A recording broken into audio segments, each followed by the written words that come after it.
নমস্কার বন্ধুরা, মনীষা রান্নাঘরে আপনাদের সবাইকে স্বাগতম।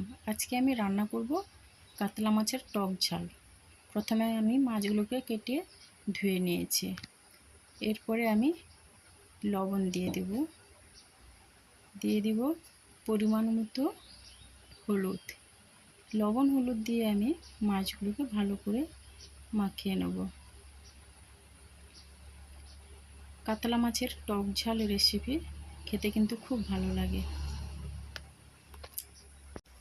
এবার একটা কাঁচা আমকে আমি এইভাবেই কেটে রেখেছি। কাঁচা আম দিয়ে আমি মাছের টক ঝাল করব, দারুণ লাগবে কিন্তু খেতে। এবার আমি একটা হ্যান্ড ব্লেন্ডারের সাহায্যে আমগুলোকে ব্লেন্ড করে নিচ্ছি।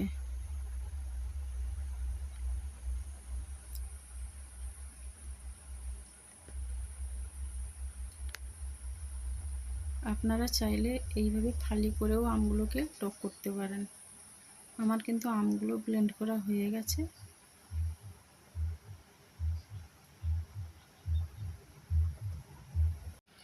এরপরে আমি কড়াই বসিয়ে দিলাম। কড়াই গরম হলে দিয়ে দিব সর্ষের তেল।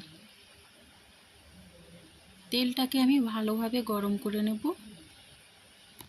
তেল গরম হলে আমি দিয়ে দিব মাছগুলো।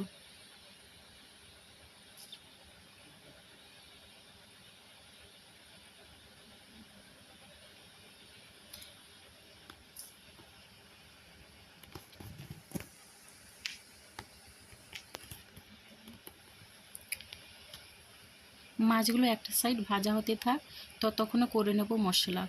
মশলার জন্য নিয়ে নিলাম সাদা সর্ষে, নিয়ে নিলাম সামান্য কালো সর্ষে, এবার 3টে শুকনো লঙ্কা আর সামান্য গোটা জিরে।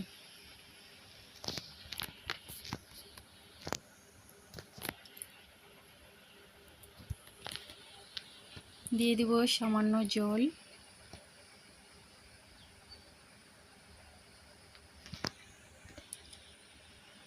মশলাটা আমার হয়ে গেছে। এবার আমি মাছগুলোকে উল্টে পাল্টে ভেজে নেব।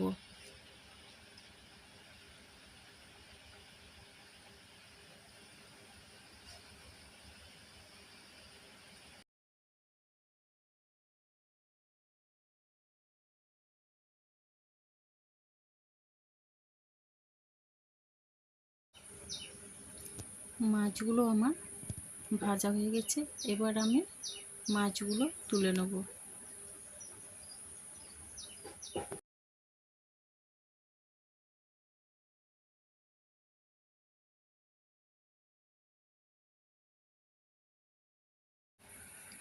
মাছগুলোকে তুলে নিয়েছি এবং এই তেলে দিয়ে দিলাম আরও সামান্য সর্ষের তেল।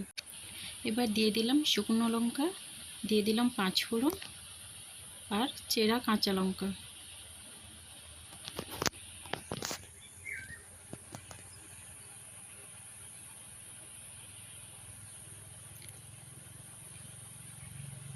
এরপরে দিয়ে দেব বেটে রাখা মশলাগুলো।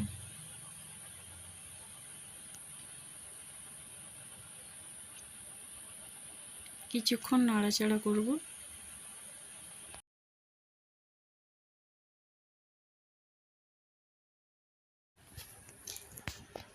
এরপরে দিয়ে দিচ্ছি আমি আম।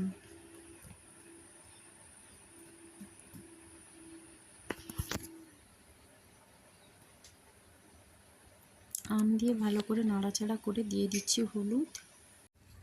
হলুদ দিয়ে আমি কিছুক্ষণ নাড়াচাড়া করতে থাকবো।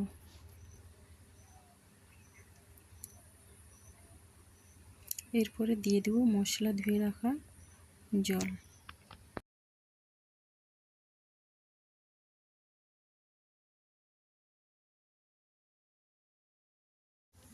এরপরে দিয়ে দিচ্ছি পরিমাণ মতো লবণ।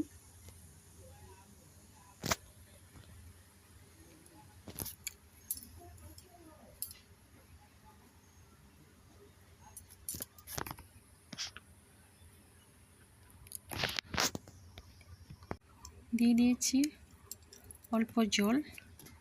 এরপরে দিয়ে দিব আরও কিছুটা জল।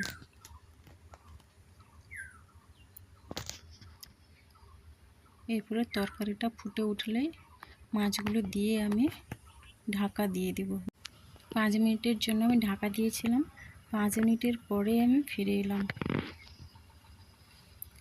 টক ঝাল আমার প্রায় হয়ে এসছে, এবার নামিয়ে নেওয়ার পালা। দেখুন বন্ধুরা, আমার টক ঝালের রেসিপিটা কেমন দেখতে হয়েছে। এবার আমি নামিয়ে নেব।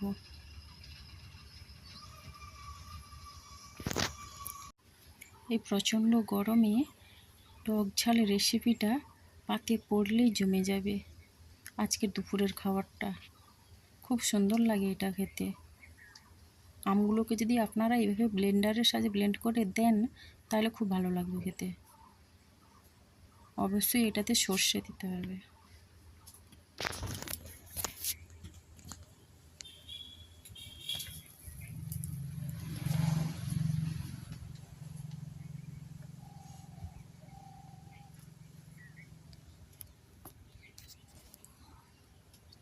কেমন হয়েছে বলুন বন্ধুরা, আপনারা বাড়িতে একটু ট্রাই করে দেখবেন।